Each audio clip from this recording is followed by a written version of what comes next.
Hello all, welcome to கதைகள் உலகம். இன்னைக்கு நம்ம பார்க்க போறது ரொம்பவே இன்ட்ரெஸ்டிங்கான ஃபேக்ட்டுங்க. மனுஷங்களான நமக்கு தினமும் ஒரு தடவையாவது கொட்டாவி வருதுல்ல. அது ஏன் தெரியுமா? அத பத்தி பார்ப்போமா? நம்ம உடம்பு சோர்வா இருந்தா, இல்ல தூக்கம் வந்தா நம்ம மூளை ஒரு சிக்னல் அனுப்பும்.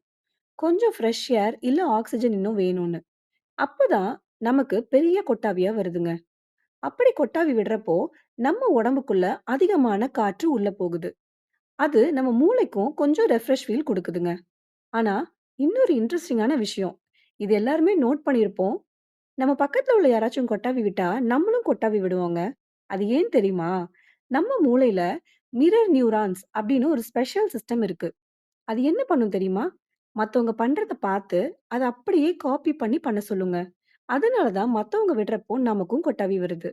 ஆனா, இன்னொரு விஷயம். ரொம்ப அதிகமாவே கொட்டாவி வந்தா, நம்ம உடம்பு ரொம்பவே சோர்வா இருக்குன்னு அர்த்தங்க. அதனால நேரத்துக்கு தூங்கணும். உடம்புக்கு ஓய்வு கொடுக்கணும். அப்பதான் நம்ம மூளை ஃப்ரெஷ்ஷா வேலை செய்யும். இந்த மாரி இன்ட்ரஸ்டிங்கான ஃபேக்ட்ஸ் தினம் நீங்க கேட்கணும்னா, நம்ம சேனல் கதைகள் உலகம சப்ஸ்கிரைப் பண்ணிக்கோங்க. மறக்காம பெல் பட்டன கிளிக் பண்ணிக்கோங்க.